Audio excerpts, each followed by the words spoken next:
pledge allegiance to the flag of the United States of America and to the republic for which it stands, one nation, under God, indivisible, with liberty and justice for all. Thank you. Councilmember Diaz, Here. Mayor Pro Tem Trent, Here. Mayor Johnson. Here.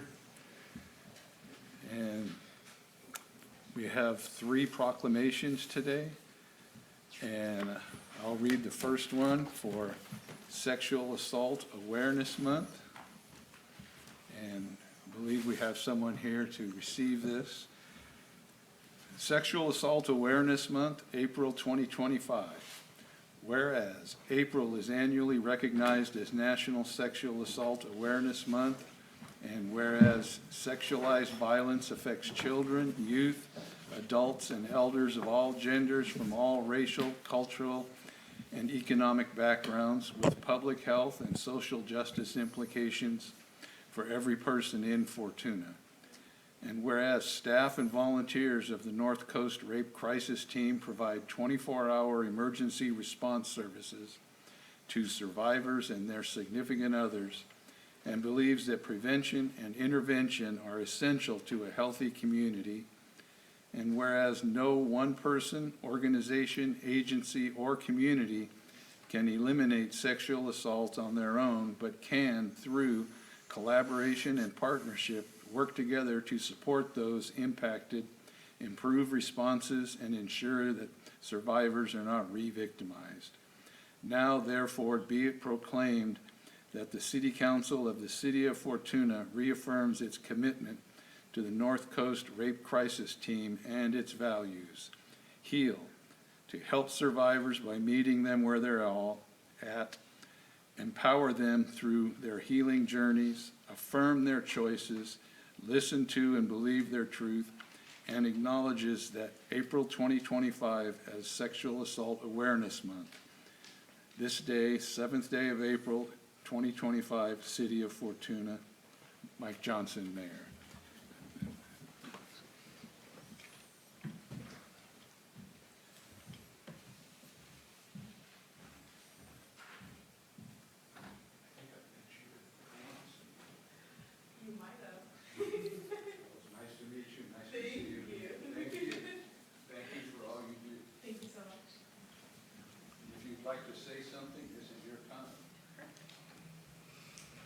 So I just have a couple of words. My name is Maria Sepulveda. I work with the North Coast Rape Crisis Team as our bilingual specialist. We would like to thank the Fortuna City Council for supporting and your ongoing support of Sexual Assault Awareness Month, as well as our agency. For over 50 years, our agency has worked in this community as well as Del Norte, providing free services that include a 24-hour bilingual hotline, support through law enforcement, evidence collection exams, as well as providing financial assistance for survivors and their families. This past year, we have provided over 599 survivors in Humboldt County with support. And these services are available regardless of when the crime occurred. A significant part of our service population in Fortuna does include Spanish-speaking survivors, and so our bilingual crisis line and services ensure that language is not a barrier to receiving the care and support that these survivors deserve. We would like to thank our community partners, so law enforcement, the district attorney's office, sexual assault nurse examiners, and tribal organizations for their continuing support of our agency.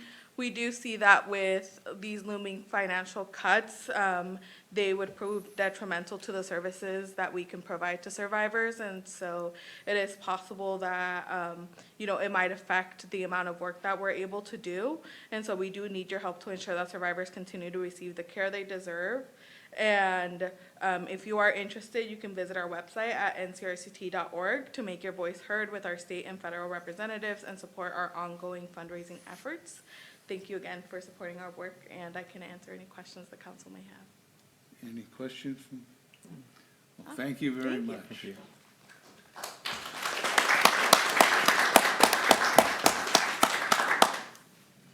And we have our second one for National Animal Control Officer Appreciation. In recognition of the National Animal Control Officer Appreciation Week, April 13th through April 19th, 2025. Whereas animal control officers provide an essential service to our community by ensuring the safety and well-being of both animals and residents. And whereas these dedicated professionals enforce animal-related laws, rescue and protect strays and abused animals, investigate cases of animal neglect and cruelty, and educate the public on responsible pet ownership. And whereas animal control officers often face challenges, danger, and emotionally demanding situations while carrying out their duties, demonstrating remarkable courage, compassion, and commitment. And whereas the National Animal Care and Control Association has designated the week of April 13th through 19th, 2025 as the National Animal Control Officer Appreciation Week, recognizing the tireless efforts of these professionals in protecting animals and enhancing public safety. Whereas it is fitting that we take the opportunity to express our gratitude and appreciation for the dedicated service of our city's animal control officers and their contribution to the health and safety of our community. Now therefore be it resolved, it's for these reasons that the City Council of the City of Fortuna wishes to honor them and proclaim April 13th through 19th, 2025 as National Animal Control Officer Appreciation Week in the City of Fortuna. The City Council of the City of Fortuna appreciates their commitment and dedication to their profession and encourages all residents to join in recognizing and thanking our animal control officers for their invaluable service and unwavering dedication. Signed this day in the City of Fortuna by Mayor Mike Johnson.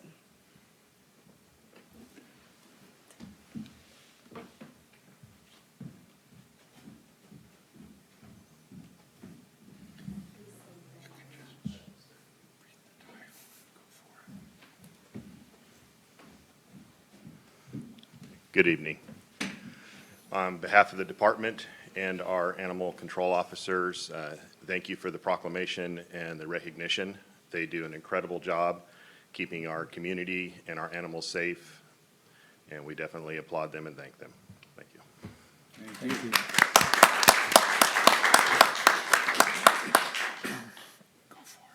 Okay. Our third proclamation in recognition of National Public Safety Telecommunications Week, April 13th through the 19th, 2025.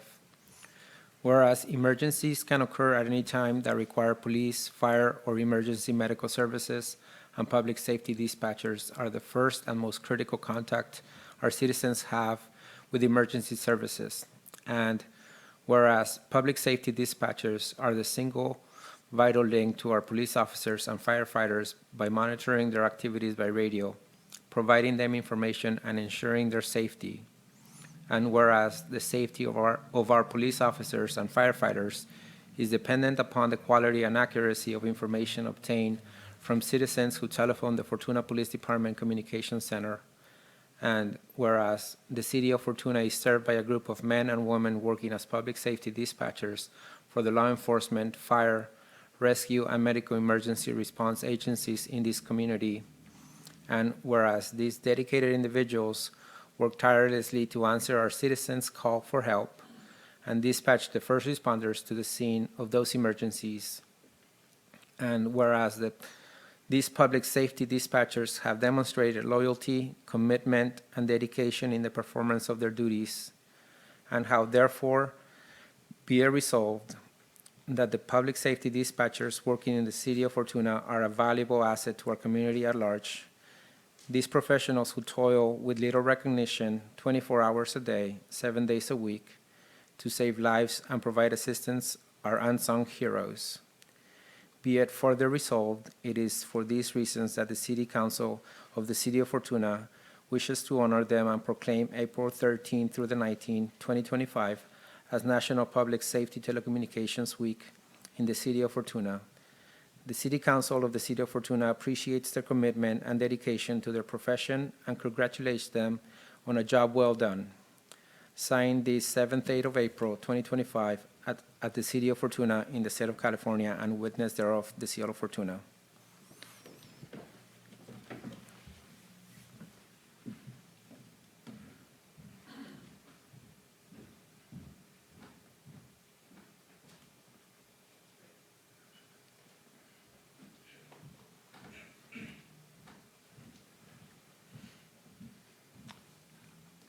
On behalf of the department and our public safety dispatchers, thank you for the proclamation and the recognition for the job that they do.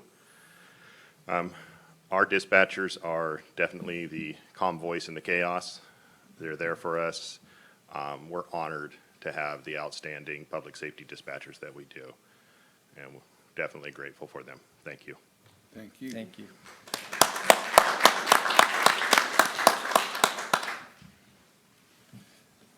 Well, at this time, we've come to oral comments from the public for any item that is not on the agenda. You can come forward, speak, you have 3 minutes. Is there any oral comments from the public today? Seeing none, we'll move now to the consent calendar. We've got a variety of items here, a number of minutes from the March 17th meetings, the March 19th meeting, a report of disbursements, road maintenance and rehabilitation account project list, authorization for pay of the position of the police lieutenant, approve appointment of interim public works director, and a general plan and housing element progress report. Does anybody wish to pull anything? I'll make a motion to approve the consent calendar. I second. We have a motion to approve the consent calendar. All in favor? Aye. Opposed? None? Thank you. So we will move to our first order of business, a public hearing to consider adoption of a mitigated negative declaration and mitigation and monitoring and reporting program in compliance with the California Environmental Quality Act and approval of the 12th Street Interchange Modernization Project. The staff report, I believe. Excellent. Yes, thank you, Honorable Mayor and City Council.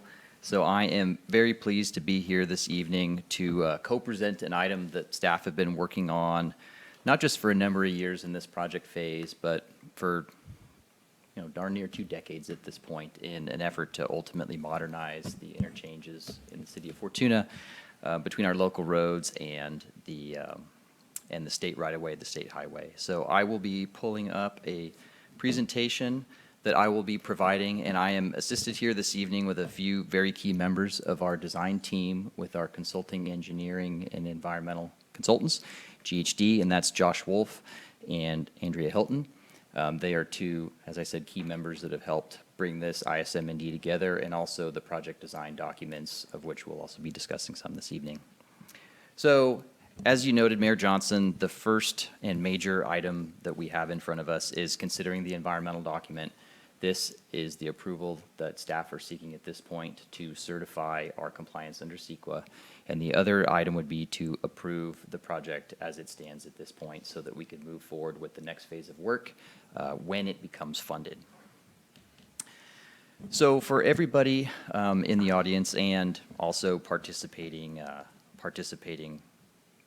via the telecast, the intersection we are speaking about this evening is the city's 12th Street intersection with Newburgh Road and the northbound on and off ramps with Highway 101, as shown generally here. So you'll see a zoomed out vicinity of the city of Fortuna. Within the red circle is generally what we would consider our 12th Street interchanges. And I will note specifically our project, and moreover the funding that was available for the project, was obtained in order to advance the preliminary design and environmental for what we would call the north side of the interchange. So this would be the area in front of Clendenin's and additionally the area as the overpass goes over Highway 101. So these projects came about some time ago, probably in the early 2000s, and pretty much the issues that were identified at that time are the same ones that exist now. So this area currently offers limited to no bike and ped connectivity over the freeway or in the interchange areas themselves. They're somewhat confusing, and they're composed of non-standard geometries that were driven by design standards of a long time ago, in addition to the railroad right-of-ways and the old Newburgh Line Railroad that used to go through that area. Right now, the non-standard geometries make vehicle turning movements and safety a little bit less than you would desire in today's modern world. And there's an accident and a collision history at that intersection that specifically in front of Newburgh is about twice the statewide average. Lastly, the level of service, which is a measure of how long a vehicle generally needs to wait to make a turning movement at an intersection, that is very low and is only projected to get lower. And during peak times, the westbound Newburgh turn movements get very congested, backing up all the way, in as far as the residential neighborhoods along Newburgh. So a few photos here just to help illustrate the area we're talking about. Again, in the top, you'll see a photo taken from in front of the Clendenin's parking area there, looking over the interchange, showing the railroad right-of-way that moves through there and what was formerly at that time Tom's Sourdough. You'll see on the south, the bottom of the slide, you'll see 3 photos that are kind of a comprehensive view of the existing overpass. And as was standard for that time, there's no real bike and ped facilities, there's no real wide shoulders or no otherwise safe way to access one side of the freeway to the other. So moving on to the project goals and objectives and some of the previous efforts that have led us here. So kind of the overarching design and project objective we have is to improve traffic operations, including congestion, queuing, and a level of service at the 12th Street intersections. We want to improve safety for all users, be that motorized or non-motorized, at the intersections. And we also want to improve the local and regional bike and pedestrian facilities, recognizing that the 12th Street intersection presents a very significant gap and constraint in that network. We've been working on this project for a number of years, as I noted, beginning in the 2010 City General Plan, moving through our John Campbell Memorial Greenway Master Plan, our 2016 Complete Street Study, our 2022 Project Study Report, and our 2021 Local Road Safety Plan. So I referenced the 2016 Complete Streets Connectivity Study. This was the first effort that was done in the city's interchange projects that really set both of them on an initial path with a preferred project alternative. So as an interagency coordination project that was facilitated through HCOG, the city participated in a project that looked at how the Kenmar and 12th Street interchanges specifically could be reconfigured ultimately to provide complete streets access across the freeway and through the interchange areas themselves. You'll see here on the left is a grayed out version of what is kind of the existing configuration there with the non-standard geometries. You'll see in the upper right an early signalized intersection improvement that was looked at as part of that study. And in the bottom, you'll see the bottom right, that is, a 5-leg roundabout alternative. Ultimately, the 5-leg roundabout alternative was selected to move forward as a preferred alternative, and that's what staff has moved forward with to obtain funding and is the subject of the project being brought this evening. That was the preferred alternative at that time as it is now, based on cost largely. A roundabout is significantly cheaper than the capacity and lane improvements that would be required for the signalized intersection alternative. It also performs more suitably into the future as well. It provides a better level of service and less queuing for a longer period of time. So going on to our current project effort, and this really is condensed to the last few years since staff have been working on this particular phase of work. So in 2022, staff submitted for and ultimately were successful in obtaining about $1 million in funding from the State Transportation Improvement Program. And with that funding secured, the city entered into a cooperative agreement with Caltrans. Given that many of these improvements, if not most, are on the state highway system, the city has to enter an agreement with Caltrans in order to act as the project lead with Caltrans oversight. Once those two items were in place, the city released an RFP in March of 2022. And in the end of 2022, that work was ultimately awarded to GHD. As part of the last couple of years, as this project has been going on, the GHD and city team have completed over 20 design and environmental-related project deliverables. Those have all been compiled and are the subject of this evening's discussion as part of the ISM&D, and some of those are a portion of what will be included in the project report, which is the final deliverable due to Caltrans at the end of this work phase.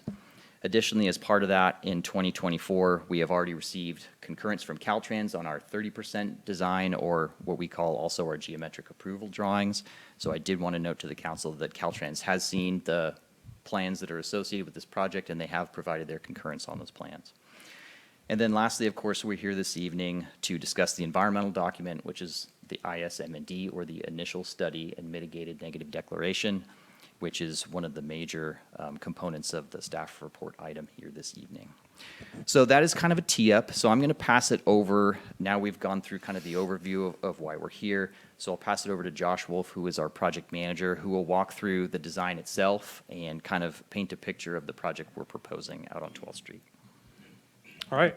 Thank you, Brendan, and good evening. Again, my name's Josh Wolf. I'm a project manager and civil engineer, GHD, and happy to be here tonight to present you an overview of some of the design aspects of the 12th Street Interchange project. But I want to start off first with just talking about some of the key project constraints associated that the project design team had to overcome. So starting first here, this is just an aerial image of the project area. This is looking in the southwest direction, so you can see Newburgh Road is at the bottom of the screen and US 101 towards the top of the screen. So one of the first key challenges is there's just a lot going on in this short segment of road. While it is a somewhat rural road, it's a very busy section of rural road. So within this 600-foot section, there's a number of things I want to point out.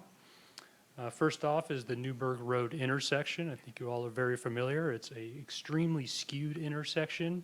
Actually comes in at around a 40-degree angle, which is one of the most severe skews that I've come across, and certainly one of the most severe for an intersection of this magnitude. It's further complicated with the Great Redwood Trail Corridor, or former North Coast Railroad Authority corridor that runs through the project area, and the remnant railroad tracks which run right through the intersection as well. Just to the south of Newburgh is the Clendenin Cider Works facility. Now, Clendenin's is obviously a very old business in town, very important not just to the city, but to the community at large, and it really predates the actual highway and the intersection as well. So accommodations to Clendenin's were a key aspect of this project, not just to maintain access, but to look for opportunities to improve it where we could.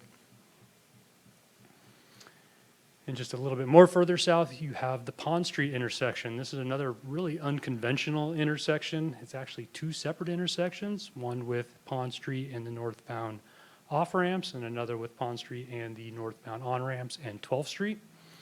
And while it is a small road, it's also vitally important as well. It serves the Sequoia gas parcel and is actually the only access into the Sequoia gas parcel. So you can see Sequoia gas is actually landlocked more or less by the Great Redwood Trail Corridor as well as Highway 101, so it was vitally important to maintain access through Pond Street. And then further east on Newburgh, you have the former Palco Mill site, which obviously has a really tremendous development potential, so the project had to make accommodations to ensure that it was compatible with future use of that mill site as well as maintaining and improving access. And if that wasn't enough, you also have Highway 101 just south of Pond Street as well. 101 bisects the community, as Brendan mentioned, cuts off the Riverwalk area from the downtown area. Its only connection is the existing 12th Street overcrossing bridge, which Brendan pointed out is very narrow, lacks adequate shoulders, has very low railings on both sides, and lacks any sort of bicycle and pedestrian facilities. So it was a key aspect and a key challenge that had to be overcome with the project. Also want to just briefly talk about some of the design standards associated with a project like this. So this is a complicated transportation facility. It's has a large component of it is actually located within the state right-of-way. So we do have to adhere to both Caltrans and federal design standards.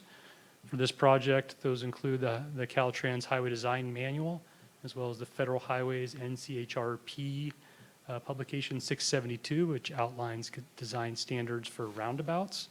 Within these documents, there's a whole host of standards and criteria and analysis that are required, looking at things like various design vehicles, design speeds and fast pass through the intersections, stopping sight distance, viewing angles, truck turning movements, bicycle and pedestrian safety, and much more. On the right side of the screen here, you can see this is an example of just one of the many analysis that we had to run. This is actually a truck turning analysis using a software called AutoTurn, where we actually look at the vehicle paths and the turning movements through various intersections. Example here is actually for a semi-truck and trailer. But we also have to look at other design vehicles, including a 45-foot bus, which is really a large coach bus, as well as in the bottom right there, you can see we call that an oversized, overweight design vehicle. That essentially is the largest permitted load that Caltrans would allow in their facility. So we do model that as well to ensure that it can make it through various movements in the roundabout. All right, now I want to talk about some of the key design features associated with the project. So this is an aerial of the project area. For orientation, north is pointed to the right. And then the white colored line work is what the proposed improvements are. And I want to start off by talking about Newburgh Road. So one of the key aspects of this project is to realign Newburgh Road. So currently, Newburgh Road right at Sunnybrook Road, under existing conditions, it actually arches more or less to the north on a curve and then connects into its current location. What the project proposes to do is realign Newburgh starting at Sunnybrook Lane so that it goes more or less dead west and then connects in with that triangular area, which is the existing intersection with the ramps and Pond Street. Existing Newburgh would remain, but it would be converted into a dead-end road, so it would continue to provide access to the existing residential uses along that road as well as the residents on Meadowbrook. Access to the mill site is maintained and actually enhanced, so instead of the sort of unconventional driveway that exists there today, an actual formal intersection would be constructed opposite of Sunnybrook Lane in order to provide access into the mill site. Pond Street would also be realigned. So as I mentioned, currently Pond Street connects in just about with the end of the northbound off-ramp. With the project, Pond Street would be realigned to connect in with the new alignment of Newburgh Road. And in addition, a secondary connection would be made to the planned or expected future road that would be constructed as part of the mill site development. So you can see this is a new connection that would actually cross the Great Redwood Trail Agency corridor and then make a connection into that future road on the mill site. And the project is more or less anchored with a new 5-leg single-lane roundabout located right in the middle of that triangular area again near the existing intersections. And in addition, there would be a multi-use path or a non-motorized path intended for both bicyclists and pedestrians. It would extend all along 12th Street through the entire project area. We'll actually cross over the highway and then terminate on the south side of the highway right near the Dinsmore Drive intersection with Riverwalk Drive.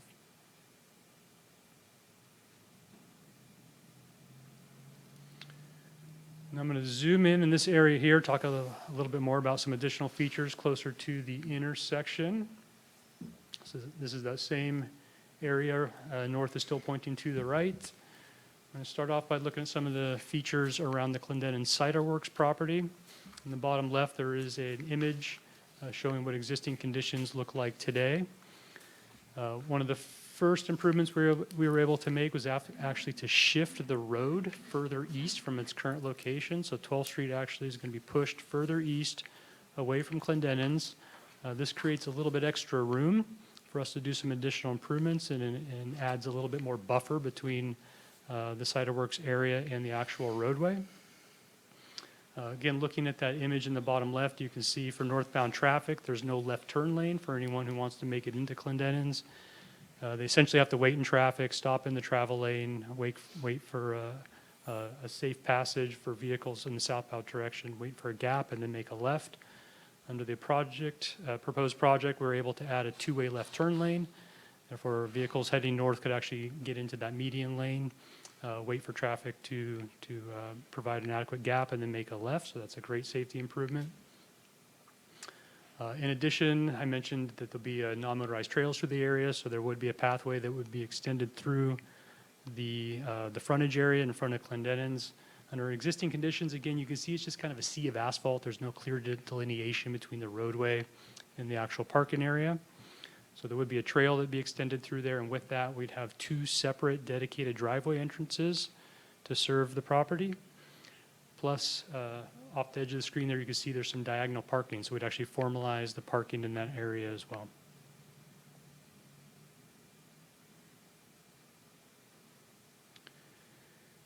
Shown in orange here, these are the multi-use paths that are proposed as part of the project. So again, these are non-motorized pathways intended for both cyclists and pedestrians. And I know it's hard to see, but it's actually in red. There is a small segment of the Great Redwood Trail that would be constructed as part of this project as well. So it's the segment between what would be the new Newburgh Road alignment and 12th Street. And this really is vitally important to the trail project because these are some of the busiest intersections in town. So being able to construct these as part of this project really sets the tone and allows for future expansion of the Great Redwood Trail, both north and south.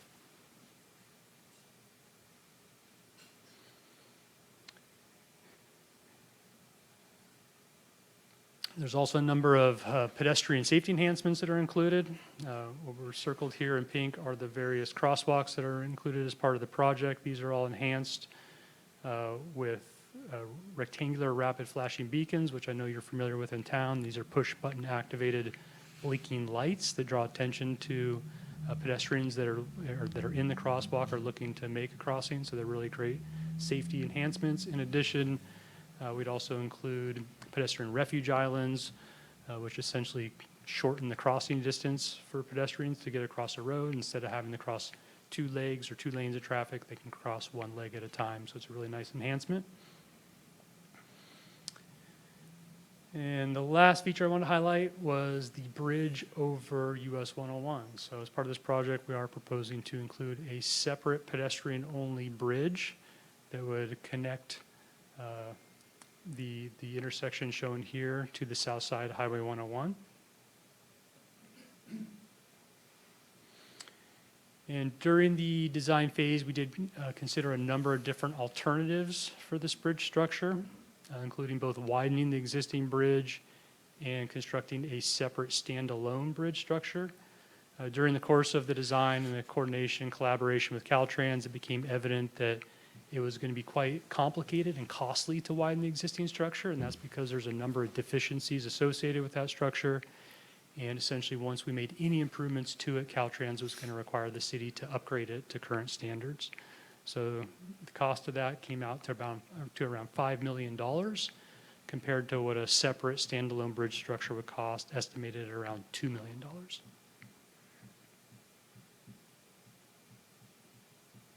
So the separate bridge was identified as the preferred option. I'll hand it back to you, Brendan. Excellent. Thank you, Josh. So here, this is a figure. This is my favorite one to share because it's the one that looks the best and really is just the most interesting. Let's be real here. This right here is what we call our landscape concepts, which is one of the initial submittals we do as part of this phase of work. And so in addition to all that stuff that Josh had just talked about, how we're enhancing pedestrian connectivity, how we're providing crosswalks, how we're providing trails, how we're providing amenities to the transportation network as we can. You know, one of the other key features we're thinking about with this project is how do we provide an entry into Fortuna? How do we orient visitors and residents? How do we improve the aesthetics of the area, which, you know, historically has been dominated by power poles and railroad tracks and lights that don't exist anymore, things of that nature. So this drawing here just shows some of the opportunity that exists and that we have identified at this point for what the intersection could be made to look when these improvements occur. So as you can see, The center of the roundabout could include, you know, some trees and some landscaping, maybe similar to like what we have at the Kenmar signalized intersection on the way into town. It could have a gateway sign. There could be other landscape or buffering components for those neighborhoods next to Newburgh Road there that are near the Great Redwood Trail corridor. There could be other decorative concrete or other decorative features that really just, again, enhance and provide a brand new aesthetic and a brand new feel coming into the city. I will note this right now is, you know, we always start with what we would think of as kind of the pie in the sky approach. As we move forward, especially through detailed design, you know, really nailing in both from the city perspective and the public perspective, but also from the Caltrans perspective, what our appetite is for increased maintenance and other items that would be associated with kind of the landscaping and beautification component that would come to light at that time. So moving forward with that information, this brings us to the CEQA document, which is, of course, the main topic we're here this evening for. So as I mentioned, the city's CEQA pathway for this project was to complete an initial study which culminated in a declaration of a mitigated negative declaration of environmental impact. And this is due to the fact that although some environmental impacts were identified as part of the project, they could all be mitigated to a less than significant impact level through the mitigations that are proposed as part of the project. Those mitigations, I won't go through them all in this presentation, but they were included in the packet in the attachment that was the MMRP, the Mitigation Monitoring and Reporting Program. And I will note they are all very standard mitigations for this type of work and that have been associated with other projects in the city of Fortuna.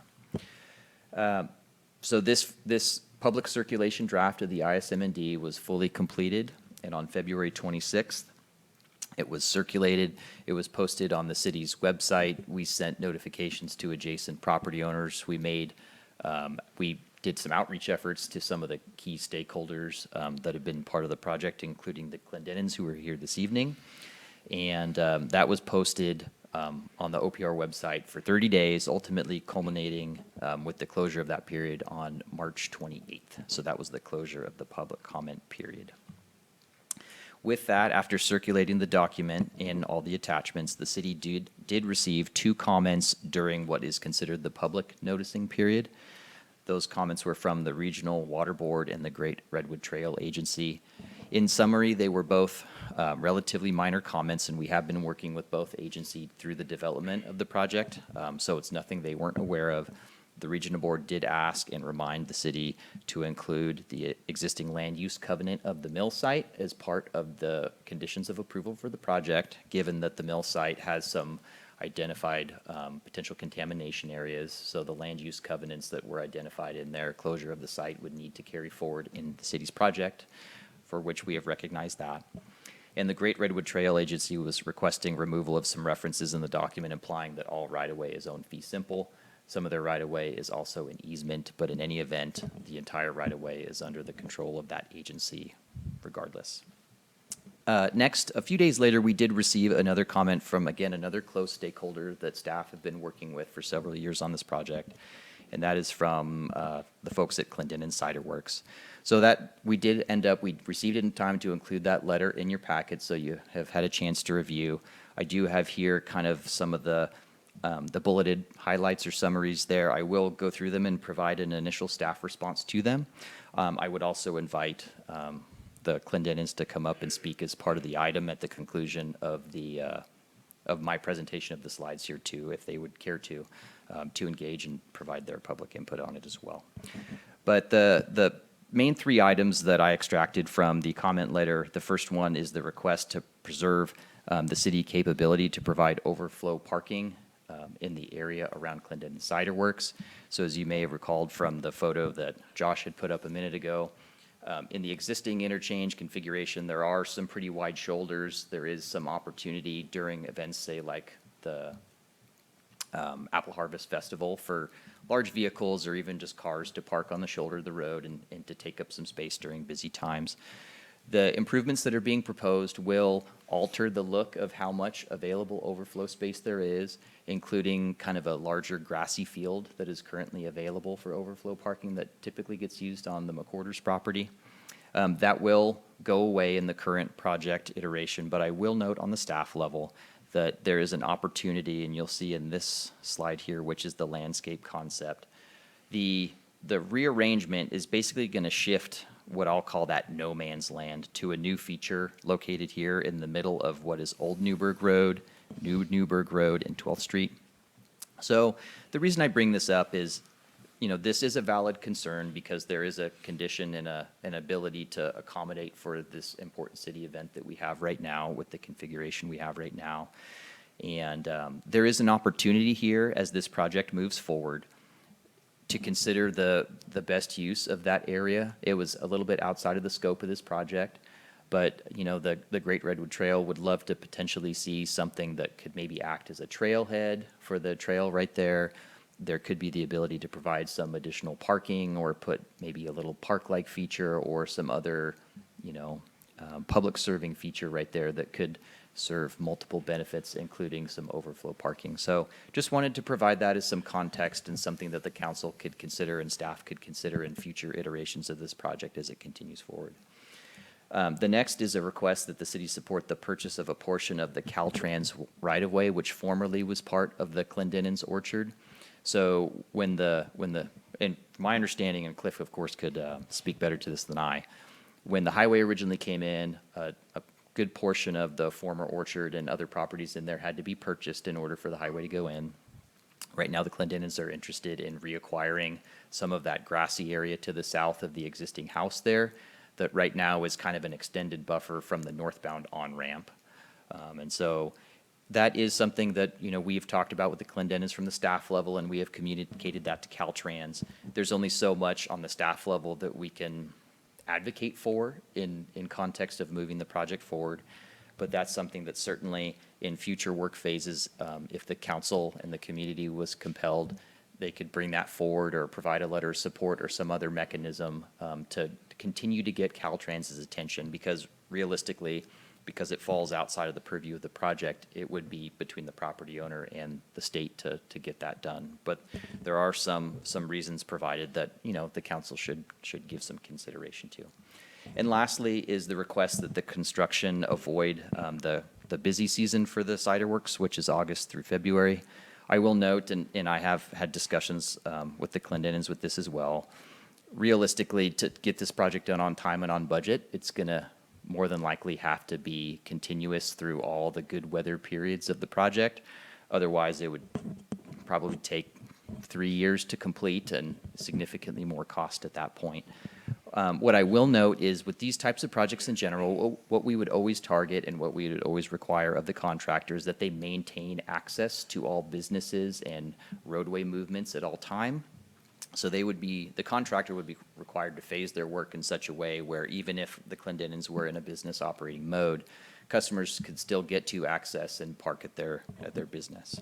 There could be times, or there could be some reality in the future that access can be limited or that things could be less than ultimately ideal given the constraints of the project at that time.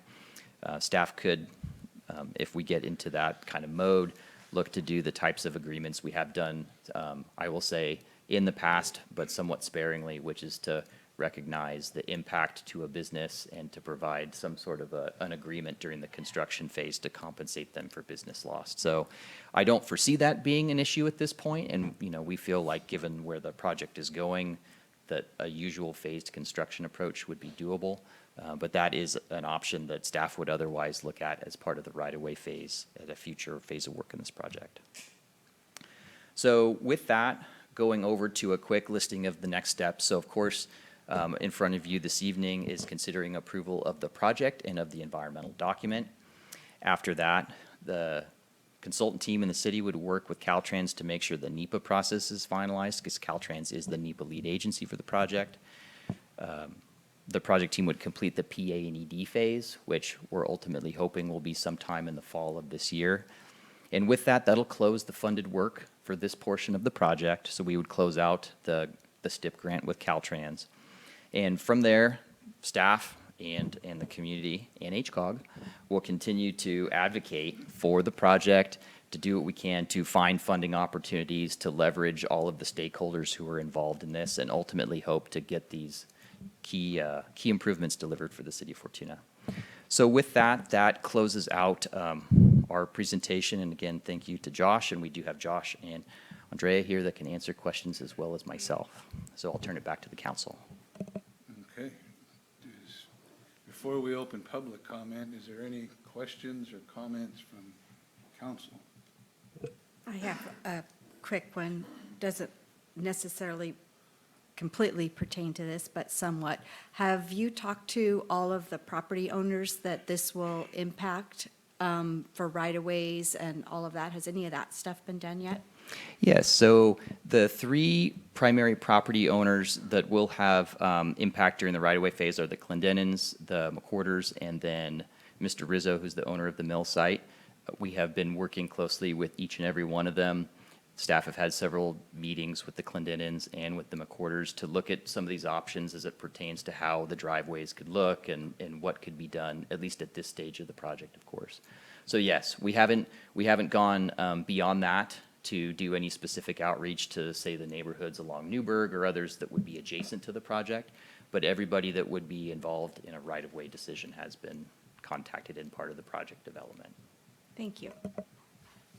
But those neighborhoods have been notified about the project? We notified everybody adjacent to what we would call the limits of disturbance. So we sent out mailers as part of the circulation of the CEQA document to everybody who fronts the project. So they have been made aware in that setting. We haven't done any, targeted outreach beyond that at this point. I note on your drawing of the roundabout and the vehicles that would fit through there, it looked like you had a double gooseneck, double-deck trailer for hauling equipment.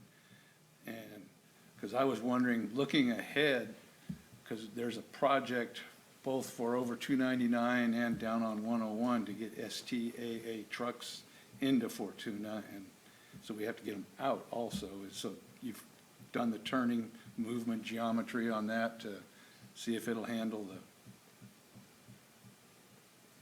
43-foot kingpin to rear Yes. axle? Yeah. So we did look at the STAA truck for that as well. That oversized, overweight vehicle I showed you, that, again, that's the very largest permit load. And the reason we model that is not necessarily for access into Fortuna, it's really access on the highway. So 12th Street is the overcrossing is height limited, so it doesn't meet the standard for height clearance on the highway. So in the event that Caltrans needs to bring one of those very, very large vehicles up, think about like, a wind turbine blade or something of that magnitude, they can't actually get under the bridge. So they have to be able to pull off on the ramp, go over 12th Street, and then go back on the ramp to get through. So that's the movement we model with that very large vehicle. But other than that, yeah, we modeled the STAA truck.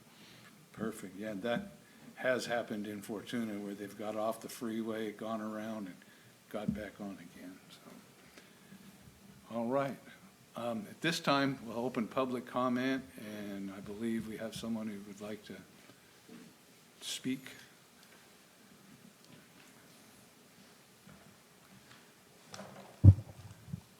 Yes, thank you, Mayor and Council. And appreciate staff accommodating us not making the CEQA deadline, but you have this in your packet, but I'm going to read it into the record. So my name's Cliff Clendenin, representing Clendenin Cider Works, and our business is located west of the 12th Street intersection that's under discussion tonight, and appreciate the opportunity to provide our input. We're very much in support of this project and have appreciated both the engagement and willingness of the city staff to consider and coordinate to help meet our business objectives. And my overarching comment is that the success of this project is also linked to our success.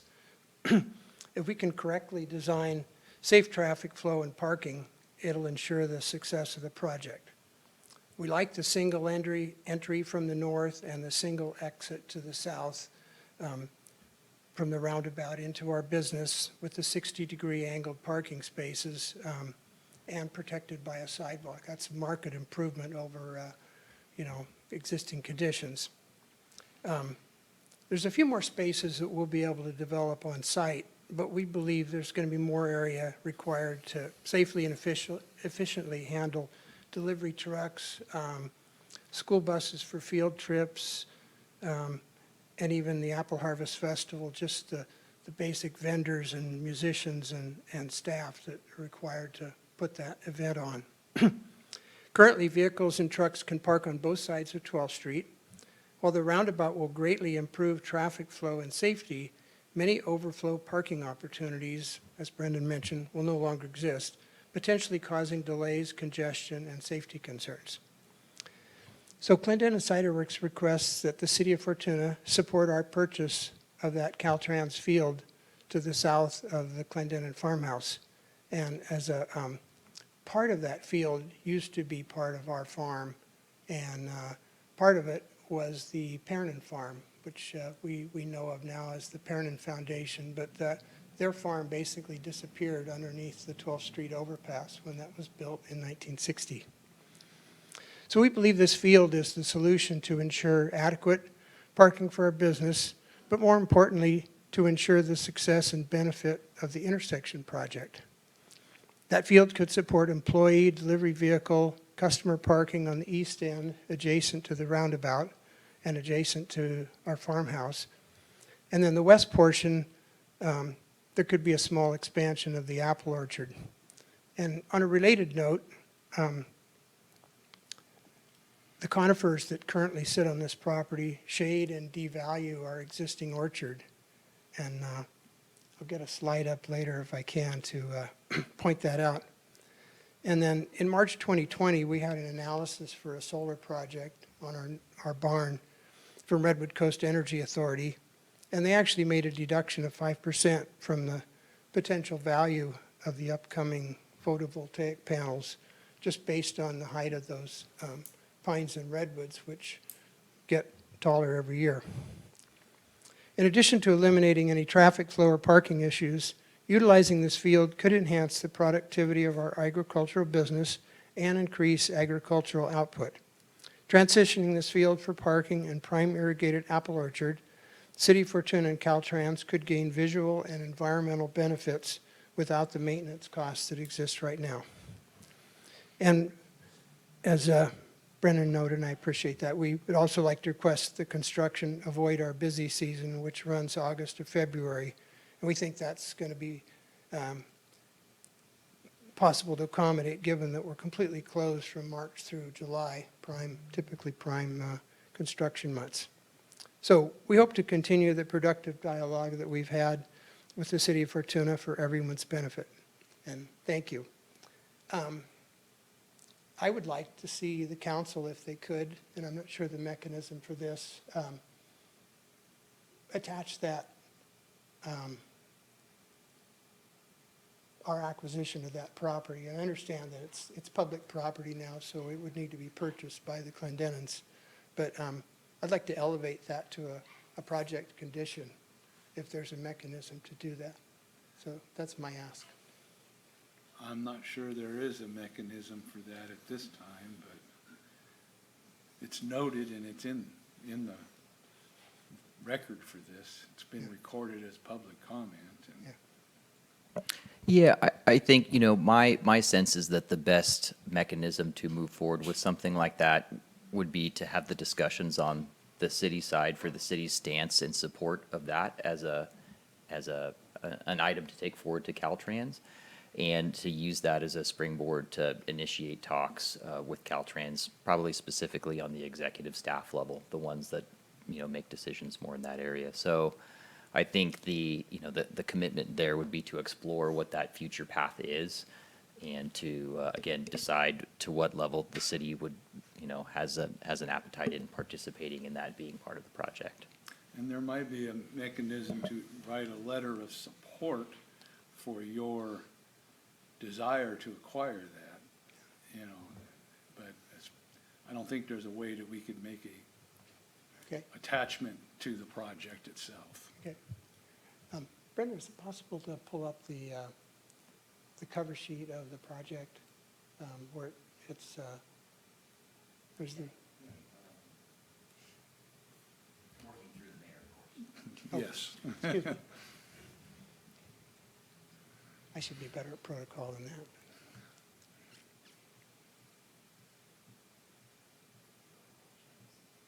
I do apologize. This may just take a moment here.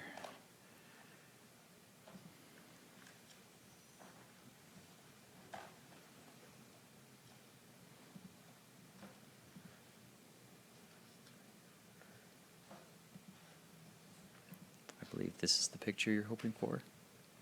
Yes, thank you. And so this is the field we're talking about, just to be real clear. And the Perrin Farm was basically underneath the existing overpass. So these conifers are the ones I was mentioning. And this section of the orchard really is kind of in an atrophy state right now because of the shading. So that's a side note, but also I believe in the project design, the northbound on-ramp is going to cut off part of this, if I recall correctly. So there won't be an awful lot of field left, but we feel like we could make some use of overflow parking there if that was in any way possible. So, All right. thank you, Mayor. And I thank you for your working and with us and for what you do with the community. And we'd hopefully to see that continue. Okay, great. Thank you.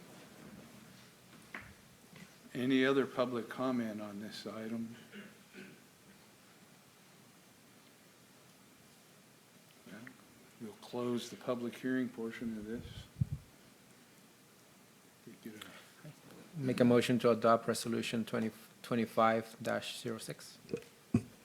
Second. and we'll get a roll call. Resolution 2025-06, a resolution of the City Council of the City of Fortuna adopting a mitigated negative declaration of environmental impact, a mitigation monitoring and reporting program, and approving the 12th Street Interchange Modernization Project. Councilmember Diaz, Yes. Mayor Pro Tem Trent, Yes. Mayor Johnson. Yes. And again, thank you. It's a big project with a big step forward there. So next is approval of a project study report for the Kenmar and Ross Hill Road intersection improvement project. I believe we have Brendan back on the hot seat. You do. I'm warmed up, so this will be great. So I'll be sharing another presentation here.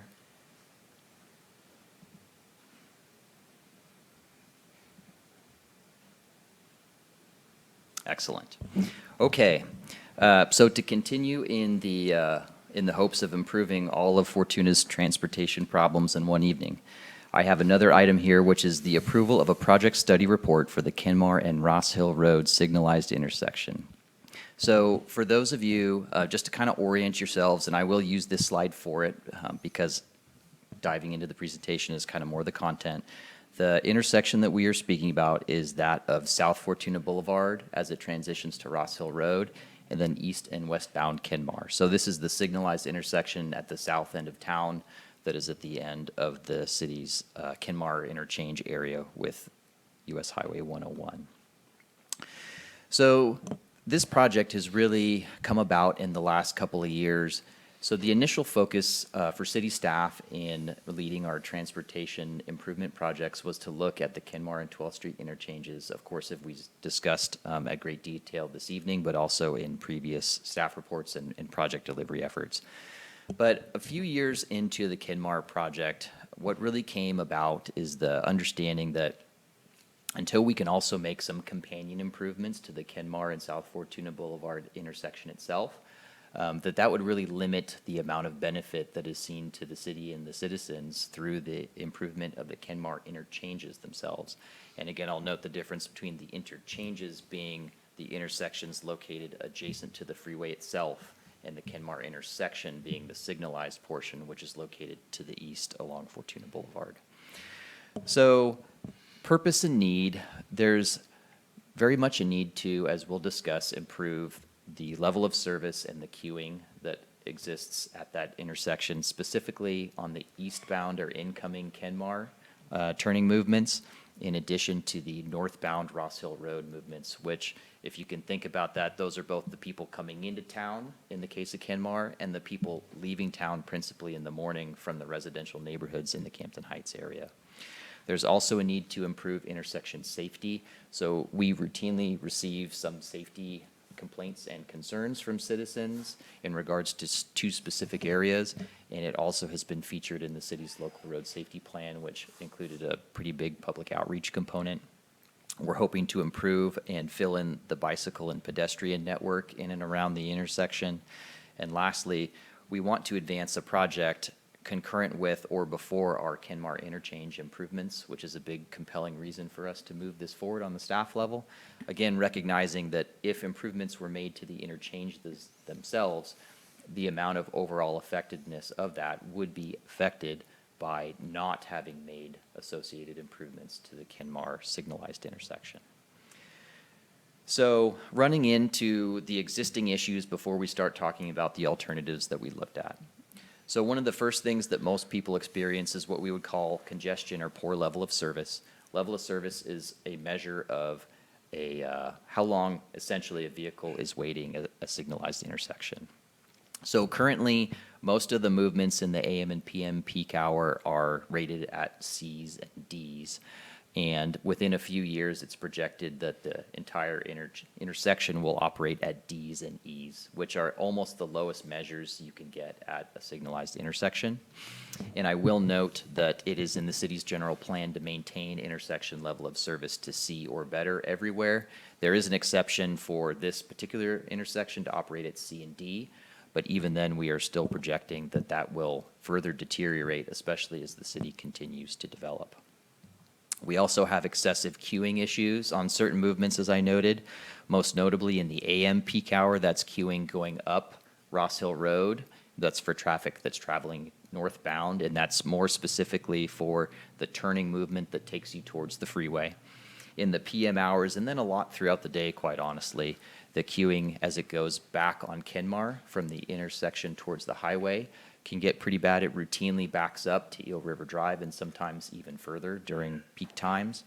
And then we also do have a small amount of queuing excess violations for our southbound Fortuna Boulevard left. So if you were traveling down Fortuna Boulevard from town trying to turn up Kenmar and Kenwood. So that's another area where we struggle to get all the cars into the appropriate turning pocket, which ultimately impacts how well the intersection operates. So moving over to some of the safety complaints I had noted, there's two primary ones that we get quite a bit. The first and most notable is for what we call the Kenmar Road slip lane. So that's that little side lane that connects South Fortuna Boulevard with Kenmar Road. This, of course, allows vehicles kind of more volitional access to be able to get right to the freeway as they desire. Unfortunately, given how busy the intersection is, this often results in a lot of near-miss vehicle conflicts. There's oftentimes a pretty significant failure to yield. There's often vehicles competing for the space or trying to hit little pockets of availability or openness in the roadway. And it's one area that we have received consistent complaints and observed consistent issues with people being able to use that in a safe manner. Similarly, ever since the two lanes were removed from southbound Ross Hill Road, which is going up the hill, there was a little merge lane that was left to allow the two lanes from Fortuna Boulevard to go through the intersection and merge on the other side. This has created although overall a great project, what the exact configuration with that striping has done is made so cars routinely kind of, I guess I'll say, compete each other, trying to go through the signalized intersection getting into Campton Heights. And it ultimately has, again, created kind of an unsafe condition, especially as it is interfacing with the right turning movement on Kenmar Road there going up the hill. Going to bike and ped facilities, so what you'll see in the dotted lines here, more to the left of the circle, those are the existing bike and ped facilities that we have through the intersection right now. And as you can see, they're somewhat limited to connecting along Ross Hill Road and Fortuna Boulevard. We don't really have any type of good connection to take people from the Campton Heights or the Kenmar neighborhood across toward the freeway, which would ultimately provide access to the Kenmar interchange project improvements when those are constructed. So in order to address the various problems that we've identified with the existing intersection, I should say, as part of the project study report, we looked at 3 distinct alternatives for how we could address and make project improvements in the area. So the first is what we call our minimum build intersection improvement, or the signalized intersection retrofit. This would be a pared down project from an overall total reconstruction that would be focused on providing the improvements to solve some of the bigger problems that we have at the intersection right now. The second is what we would call a maximum build or a complete redo, which is a new signalized intersection. And the third is a maximum build or a complete redo with a new roundabout. So just some detail here on the first alternative, which is, again, the signalized intersection retrofit. This project would be geared towards taking care of the worst problems that we have. And going down the list on the left here, and the associated magenta lines you'll see on the figure, which are the new improvements that would be associated with the project. This would add 1 additional inbound lane on East Kenmar. So right now, there is a combined through left lane that comes into town and then a right turn pocket. This project would add a dedicated through lane in addition to changing the existing to a dedicated left lane. So we could fit more cars in at each given time. Additional improvements would be to eliminate the slip lane and ultimately bring vehicles trying to get the freeway going down southbound Fortuna Boulevard all the way to the signalized intersection and take a right turn at the signal, like is a pretty conventional arrangement with most signalized intersections. It would include an eastbound Kenmar bike lane that would add to the bike and ped facility connectivity in the area. It would also add a sidewalk. Right now, some of you may notice as you go out there, we have 2 crosswalks to that median island where we have the welcome sign, but the crosswalks end at the grass. There's no way to convey pedestrians from there. This would establish a sidewalk to take folks over to the shoulder along Kenmar Road. And lastly, we would modify the signal timing and phasing and also extend the southbound left turn pocket for South Fortuna Boulevard for that movement that turns up Kenmar and into the Kenwood neighborhoods. As far as how the engineering modeling looks, this particular alternative would improve. It won't necessarily improve the intersection's level of service or the wait time.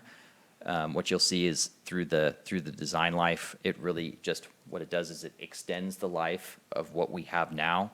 But the thing I will note that you see is a notable improvement in the bottom table is right now our vehicle queuing gets upwards of 500 feet for the Kenmar interchange side at PM peak hour. This would cut our queuing over in half. So we could solve with this minimum build project alternative the worst of the queuing issues and the safety issues that are present out there at the intersection currently. The next project alternative is what we'd call the maximum build or the brand new signal. So if you can imagine, this design approach would be to think about the whole area as a brand new opportunity and how would you build it to meet the current and projected traffic loads as a signalized intersection. So as you'll see, this project alternative, which again is drafted here now in blue, would include all of the improvements as shown in the previous alternative, which is the pared back version of a signalized intersection improvement. But it would also add to it an additional southbound left turn lane on Ross Hill Road, or not left turn lane, a through lane, excuse me, in addition to a northbound left turn lane, which would make 2 lanes of traffic able to make that turning movement toward the freeway in the mornings. Additionally, there'd be a new lane on westbound Kenmar, and then bicycle and pedestrian facilities would be made at all portions of the intersection to accommodate all individual users for all movements. Looking at the modeling, this project alternative would actually slightly improve level of service now and into the future, and it would also provide the same queuing benefits but expanded as the minimum build alternative, because this would also include improvements to westbound Kenmar and northbound Ross Hill Road. So this would be the signalized intersection version of taking care of all of the issues we have now and accommodating for them into the future. The last alternative we looked at is the roundabout. So, of course, that is a topic a lot of folks are looking at roundabouts, both in the Caltrans world and in local agency world these days. And there's a reason why. We'll get to it in the subsequent table to this figure. So this alternative would include basically demolishing and reconstructing the entire intersection into what I would call a 1.5 lane roundabout. And I'll talk about that more here in a minute. So it would be a roundabout that mostly fits within the complete paved footprint that exists at the intersection now. If you were traveling eastbound or westbound on Kenmar, or southbound on Ross Hill Road or South Fortuna Boulevard, it is effectively a single-lane roundabout like we are proposing at the Kenmar interchanges and like we are proposing at 12th Street. What you'll see here in the little zoom picture in the bottom is why we're calling it a 1.5 lane roundabout. I'm sure Josh has a better word for it. I'm happy to have him share if he would like to. Is that to accommodate the level of traffic that we do get from the Campton Heights neighborhoods into the future, we would need to have 2 lanes provided for 2 sets of cars to enter into the roundabout, and then have more of a dedicated, designated lane for a vehicle to get to the freeway going through the roundabout, and then one also to continue northbound along Fortuna Boulevard. So again, a little bit bigger, a little bit more complex than a single lane roundabout, so certainly felt compelled to bring that to the council's attention as you're looking at and considering these alternatives. But this is still a very conventional design approach, and they do exist, in a number of places all over the state and all over the country. There just doesn't happen to be one here in Caltrans District 1 that anybody has experienced. And again, going into the traffic operations, again, the roundabout really solves a lot of the level of service and queuing problems now and into the future. This is the design year, and as you can see, the intersection level of service are A's and B's, where the signalized intersection alternatives were C's and D's, and the queuing is next to nothing, even at the peak hours. So I know that was a lot of information, and there's a lot of alternatives, and just something to help kind of paint the picture and to help share how staff are seeing the project alternatives. We put this table together in the staff report, which compares the 3 alternatives for improvements by cost, level of service, queuing, safety, non-motorized access, and design life. In general, the minimum signal build alternative is ultimately the lowest cost, with the roundabout being somewhere in the middle and the new signalized intersection being the highest. So I will say these are planning level cost estimates for project delivery, and this is where it stands right now with the amount of information we have. But in essence, the minimum signal build is a project that is relatively achievable within the funding mechanisms the city would conventionally have available for it, which is the STIP and other local funding and paving dollars. The new signalized intersection is significantly expensive, and the reason for that huge jump with that project is because 2 areas in particular, going up Ross Hill Road and going west on Kenmar, they have a lot of environmental constraints. There's the hillsides there's the creeks on both sides. There's a significant amount of improvement and or creek realignment and retaining structure that would need to be built as part of a project like that. And because of that, even though it may not look like a whole lot bigger than the minimum build alternative, you're getting into some very expensive design and construction considerations. And then again, the roundabout being that it mostly would exist within the existing paved footprint is somewhere in the middle with cost. So there's not kind of that extra detailed structural or structure design that would be associated. Level of service, we already touched on it, but the minimum build kind of extends the life of the improvement into the future. It doesn't make a significant dent in level of service. The new signalized intersection would improve slightly. The roundabout would improve significantly. As far as queuing, the minimum build would solve the worst problems, and it would be a project that would accommodate the use of the new Kenmar interchanges and make it so that those roundabouts can function suitably. It would not solve any of the queuing issues we have on northbound Ross Hill Road, because those elements are not part of the project. The new signalized intersection would improve queuing everywhere.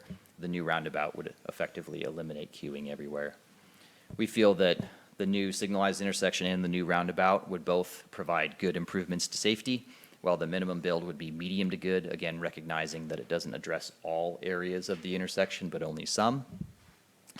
In a similar vein, the non-motorized accessibility improvements in the minimum build would be medium, because ultimately we'd be addressing some problems, but not all, but maybe some of the more key problems.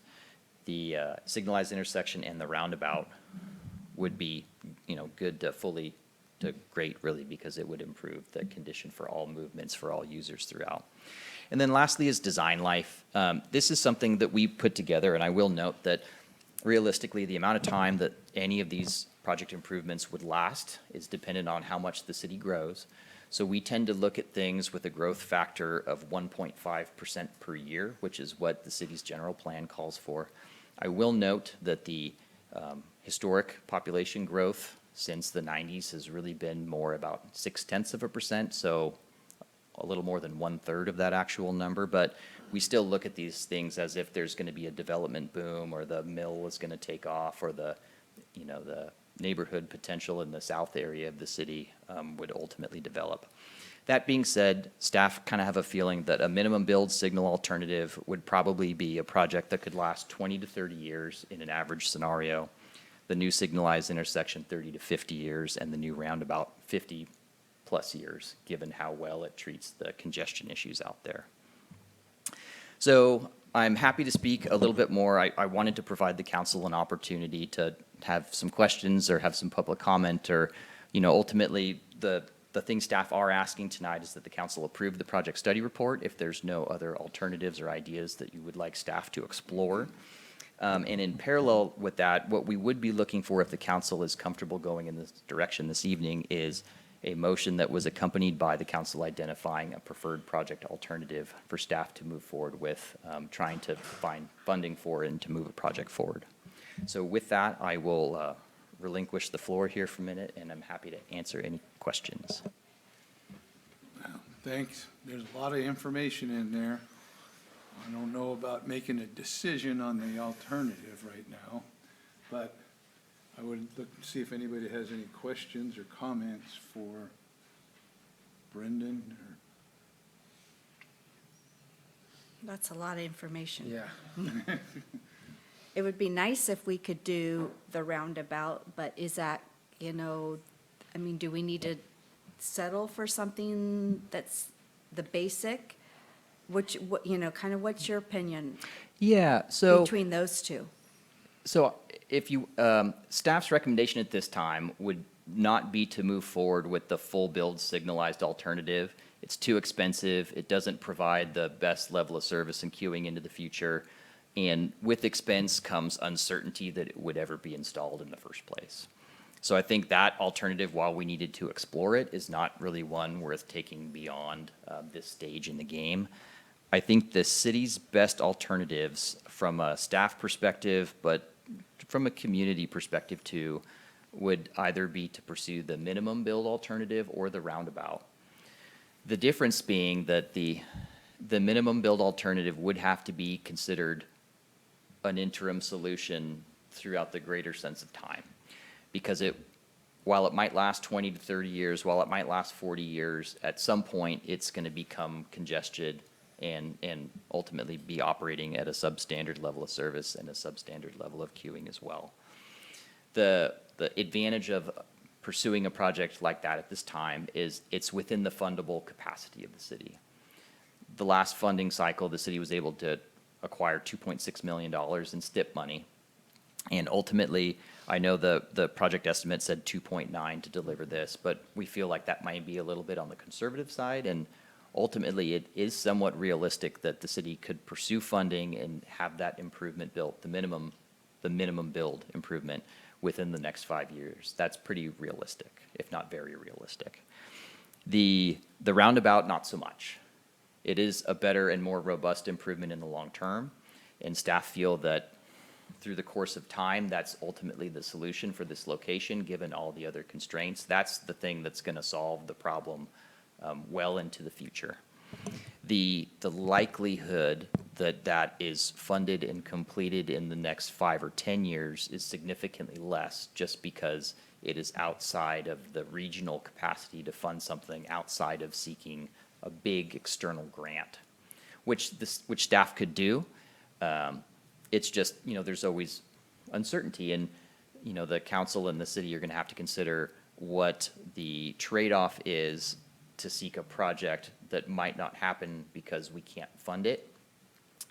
In the meantime, still hoping and having development activities advance that continue to reduce the operations of the interchange. So as a long answer to a quick question, the roundabout and the minimum build, we believe, are the best alternatives. And it's really about deciding what is more important, something that can be delivered now, and then recognizing that that still has to be readdressed at some point in the future, or focusing on what the permanent solution is. So how long do you think the minimum build would last if the mill property gets built out? I would think quite some time, and so the growth rates we're projecting as part of the traffic modeling are aggressive, and they're from the general plan traffic model, which include development build-out of the mill site. There are some wild cards in there based on like the assumptions of the types of businesses that would go into the mill site. But I think right now it would manage that traffic load for some time into the future. It's hard to know without knowing exactly how that would shape up, though. Thank you.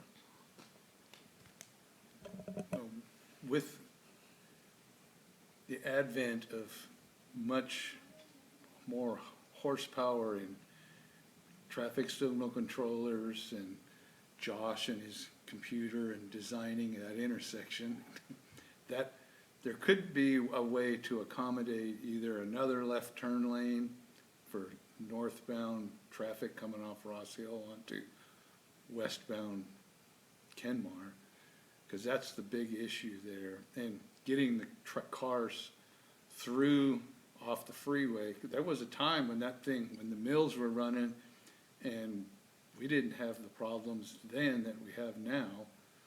But they had the timing on that pretty well dialed in. But now, no matter how far we've gone, you end up with that giant queue going up the hill. Yeah. And I will note, just to be the precursor to going down this effort, in parallel, we have looked in detail if the signal timing or even some additional loops could be added ultimately to solve the issue. We looked at swapping lanes or swapping which lanes are combined in the eastbound Kenmar movement.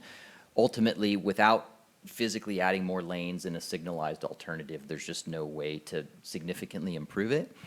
And, one of the big things that's caused to the congestion, especially in the northbound, well, there's two areas that have caused to the congestion on northbound Ross Hill Road. One is, of course, there's a number of additional schools up there now that are there that weren't there historically, so that's adding a lot to the traffic that's in that area, especially in the morning. And then also Caltrans's closure of the Drake Hill on and off ramp there, that caused basically everybody who conventionally, or some of which anyway, used to go down Drake Hill to get on and off the freeway, all now have to go to the Kenmar and Ross Hill Road intersection there. So. Yeah. And that's the big constraint. I understand with the funding and what's the likelihood of actually completion, and it's just a real hard decision. Yeah, and like I said, I recognize that too, and I personally felt very compelled to get this in front of you as quickly as we could, and that does not mean a decision has to happen right now in this setting, but now the information is in front of you, some of that is available, and the one thing I will say is so long as staff in the city and the council are aware of what's going on here and aware of some key timelines that are coming up, like the STIP cycle that's going to be coming up in 6 to 8 months, there's no compelling reason a decision needs to be made at this time. Some more deliberation could happen. If you have any additional information you would like staff to bring back to you in regards to this to help with that decision, that could certainly be done. But I would make note that in October to November this year, the solicitations will go out for STIP funding, which is going to present the next and best opportunity to advance a portion of this project, whether that is seeking entirety of the funding to go with an improvement to the signalized intersection alternative, the minimum build that is, which could probably include construction funding in an ask under a typical STIP year. but it also could be funding requests to do the environmental and engineering design for a roundabout alternative to keep that moving forward too. So either way, there's a pathway to advance the project. The key after that is just what is the next step, so. And the other thing is dropping the slip lane.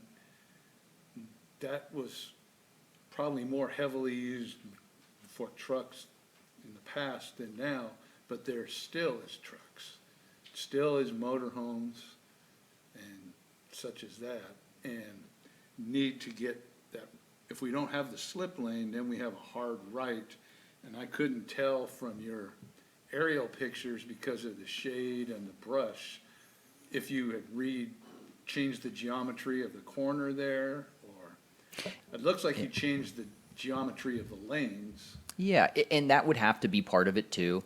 Again, this is very concept level. The drafting that's done there is to kind of show the proof and point and to support the modeling that's associated with it. In making that move and doing the reconfiguration as part of the engineering design, similar to what Josh had showed with the roundabout projects, there would be all the truck turning movements, the auto turn things, and everything else to support to make sure that we are still accommodating access for all the vehicular users through the intersection. And it doesn't work out well if trucks have to make a right turn on Newburgh and Fortuna Boulevard. We have upgraded that traffic signal more than once. And do you have any? I think it's a lot of information, and I don't know that I could, I mean, the minimum build is the ideal situation right now for funding and everything, but I don't know that I can make a decision on it yet. With, I don't know what Josh thinks, but with the way traffic signal technology is going, things are a lot more adaptable now than they used to be.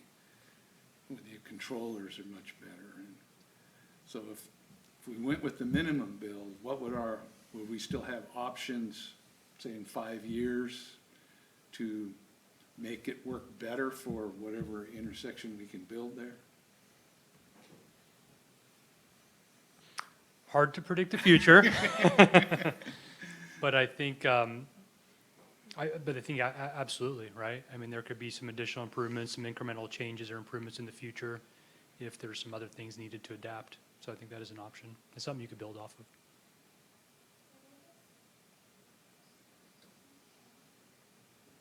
Well, any consensus? We don't have to make Mayor. a No, decision I know, now. I just was just asking if there Yeah. was. Mayor Johnson, you may want to go to public comment. I was getting ready to. So, if you don't have any more comments, we will go to public comment on this item.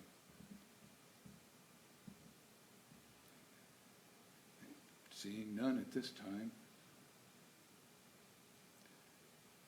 Well, I'll still have access to you, I think, to ask questions. I reckon that's true. But what do you think? I think I'm going to make a motion. Okay. Motion to approve the project study report for Kenmar and Ross Hill Road intersection improvement project. Second? We have a motion and a second. Voice vote. Oh, it's a voice vote. Okay, well, all in favor? Aye. Aye. Opposed? None? Okay, and we will be back with a preferred alternative. Excellent, and thank you for the time. All right, moving on now to authorization to award the contract for wastewater treatment plant percolation pond rehabilitation project. Yes, good evening, Honorable Mayor and Council. Fortunately, it's shorter but much less interesting, my presentation. It is for the percolation pond rehabilitation project. It's an annual project we do down at the wastewater treatment plant where we remove the depleted drain rock and treat the subsurface to make it more permeable and then replace the drain rock. Like I say, this is a project that we have to do every year because of regulations that require that we do not discharge to surface water from May 15th through September 30th. one thing that happened this year in November, the river got unusually high, and it actually covered the ponds. During that time, as the water receded, we found there was some pretty substantial damage to the ponds. So we were a little concerned about this project being a bit more expensive than before.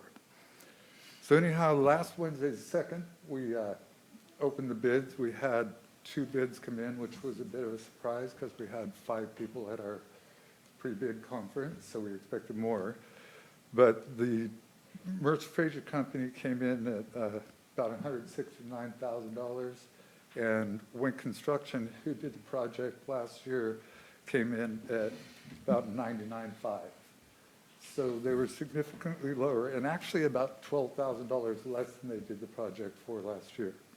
So we're very, very happy to find that. With this is a pretty cookie cutter project. Not a lot can go wrong when you're playing with rock, but just in case, we like to have a contingency. So we put roughly 10,500 contingency on there, and so we would have a not to exceed contracted amount of $110,000. Financial impact, the wastewater treatment fund 550, we had budgeted $120,000 this year, so we are going to come in well under that. So with that, staff recommends council authorize city manager to enter into a contract with Wink Construction in the amount of $99,372 and establish contingency funds as noted above for a total contract of $110,000. Okay, thank you. Any questions? No. Comments? Any public comment on this item? Seeing none, we'll close public comment. We get I'll make a motion to award the contract to Wink Construction for $99,372 and establish a maximum contract amount of $110,000 and authorize the city manager to execute the contract and other related documents. I second. I have a motion and a second. All in favor? Aye. Aye. Opposed? None. Thank you. And now we can move on to declare the council's intent to levy the Fortuna Business Improvement District assessment for fiscal year 2025-26, Resolution 2025-07. Thank you, Mayor Johnson and council members. We have a two-parter tonight. We have the Fortuna Business Improvement Intent to Levy Resolution, and then we have an F-bid ordinance. So with the intent to levy, on March 3rd, 2025, your council approved the F-bid annual report for fiscal year 24-25. The annual report contained a recommendation to levy a simple flat assessment of $25 per business for fiscal year 25-26. There are approximately 660 businesses in Fortuna, and a flat assessment would generate approximately $16,500 annually. As a reminder, no assessment was levied in fiscal year 24-25. The resolution of intent must be adopted after the City Council reviews and approves the F-bid annual report, which again you did on March 3rd. So the resolution of intent is the first procedural step required to levy the annual assessment. The resolution also provides the public hearing notice, which will occur on April 21st, at which time business owners may submit written protests or oral protests at that public hearing. So the resolution of intent addresses the following. Boundary changes were not proposed. However, the dissolution of the benefit zones for a citywide benefit zone is proposed. It does not change the overall boundary of the F-bid. A modification to the assessment amount is also proposed for the upcoming fiscal year from no assessment to a flat assessment of $25 per business. And the public hearing is noticed for April 21st, which is the date of the second regular meeting in April. And at the public hearing, written and oral protest to the F-bid assessment may be made. And therefore, staff recommends the City Council adopt Resolution 2025-07, declaring the council's intention to levy the Fortuna Business Improvement District assessment for fiscal year 2025-26 and set a public hearing date for April 21st, 2025. Thank you. Is there any questions or comments from staff?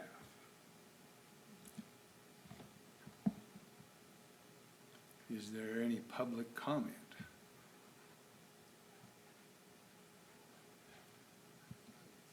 Well, I have one thing. I know that in the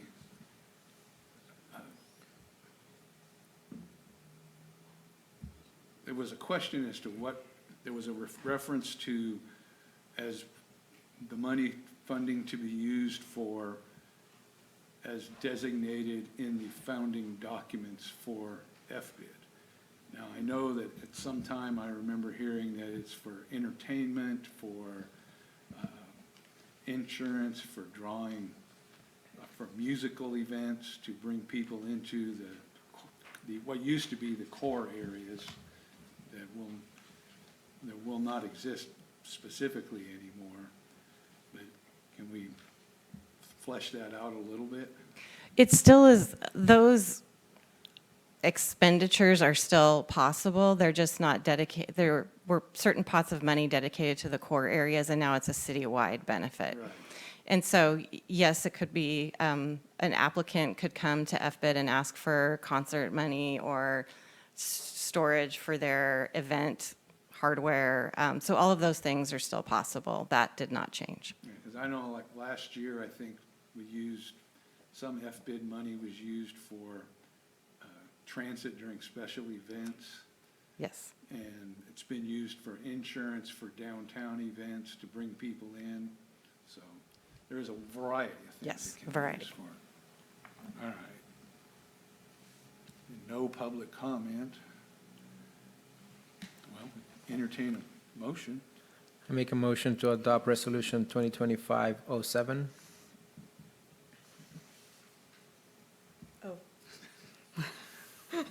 Second, even though I don't necessarily agree with this, I'm going to second it. So we have a motion and a second. All Res- Sorry, it's a resolution. I'm going to read it. Oh, Resolution 2025-07, a resolution of the City Council of the City of Fortuna declaring its intention to levy an annual assessment for 2025-2026 fiscal year for the Fortuna Business Improvement District and fixing the time and place of a public meeting and a public hearing thereon and giving notice thereof. Councilmember Diaz, Yes. Mayor Pro Tem Trent, A not happy yes. Mayor Johnson. yes.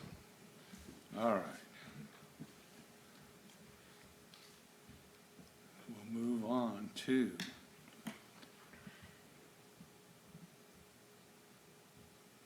proposed amendment of the Fortuna Business Improvement District regulations. Thank you, Mayor Johnson and council members. So this is the second half of the FBID documentation and requirements that we need to move through. So the ordinance modification, it modifies the existing language in the Fortuna Municipal Code, and that includes dissolving the 3 existing benefit core areas, the downtown area of Redwood Village Shopping Center and Strongs Creek, and specifies those areas shall just be one core area, one business improvement district. It revises the section imposing the benefit assessment to allow the council to set the method and basis for calculating the annual assessment for reauthorization required by Street and Highways Code. And it deletes certain definitional provisions that are no longer applicable to an annual assessment based upon a flat rate.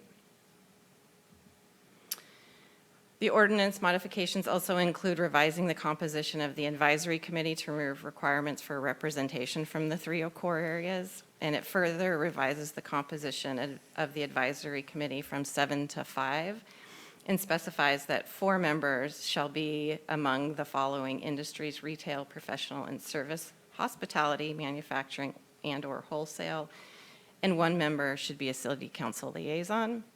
It also removes the requirement that certain funds be allocated to the three core areas, and instead provides that all funds raised within the district shall be used to promote the entire community.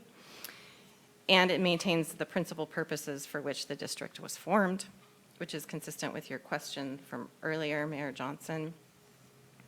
So staff recommends introducing and conducting the first reading by title only of ordinance 2025-774. Okay. Is there any questions for any public comment on this item?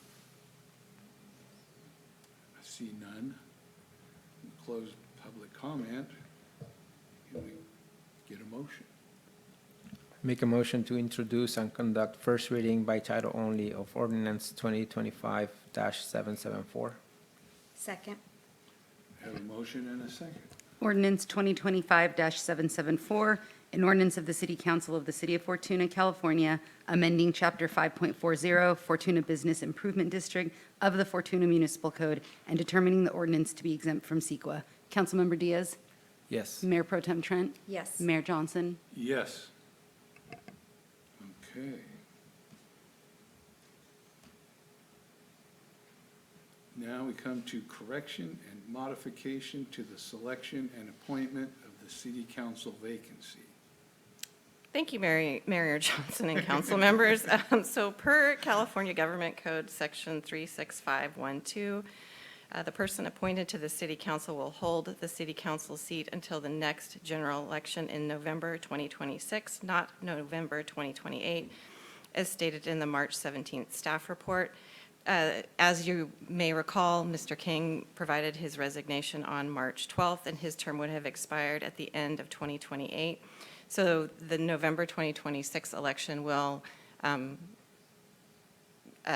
someone will obviously be appointed at that point in time or elected at that point in time, and then again in 2028 in order to maintain compliance with state law.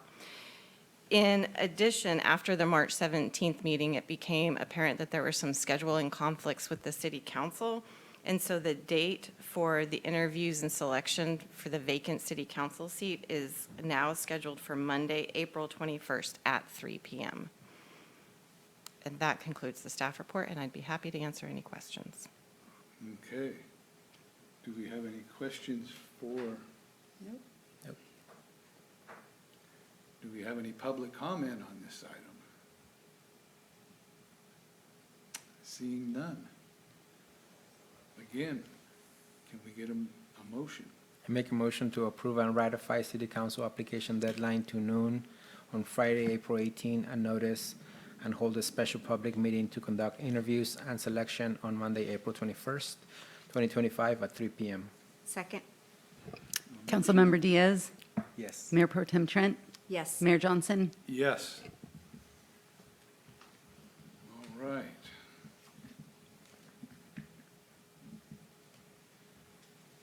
And that brings us to our city manager's report.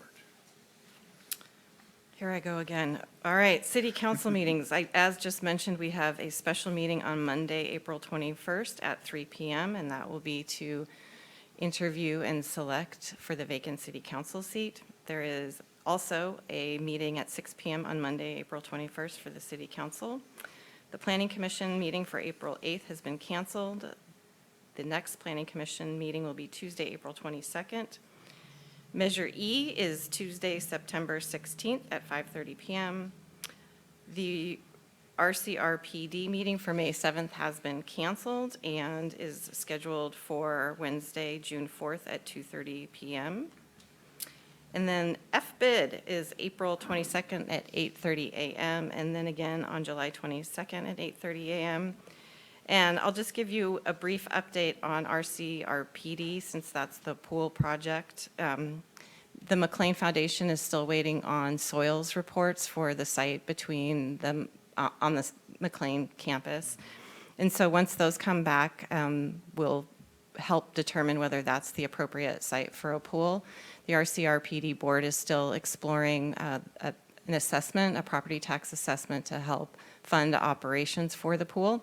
And so that will all continue as things slowly move along, and hopefully it will pick up once we get those soils reports. But things are actually progressing. And that concludes the city manager's report. Okay, any questions for her at this? Can you tell me the dates for those FBID meetings again? April 22nd at 8:30 a.m. and July 22nd at 8:30 a.m. Thank you. You're welcome. Okay. Does anyone have a future agenda item they'd like to? Well, we'll come to council reports. Even if you don't have a report on, nothing you to can still report. make a comment on your, okay. That comes to you. Brendan, is this your last meeting? This is. It's Well- actually my last day as well. Well, I want to thank you for everything that you've done to the city, for the city of Fortuna. We've really appreciated you being here, and I wish you luck at your future job, and I hope you don't like it as much as you like us here. And I want to wish Mr. Diaz, our Member Diaz, happy birthday, and thank you for spending your birthday with us. We appreciate it. And I don't have anything else to report. Okay. Well, I've got a couple things to report. While Brendan may be leaving, he's not out of my sphere of influence, you might say. Last HCOG meeting, we officially brought him on as our executive director. And I hope that you can do as good a job as you've done here, because you've done a bang-up job here. We've had projects come through, get completed, and as I brought up at the other one, one of your first projects here was probably one of the nastiest projects in traffic constraints and property impingement, and you came through with flying colors. So thank you for that. And I don't have a lot more to report other than that I do have an HCOG meeting coming up the third Thursday of this month, and I'll have more to report on that.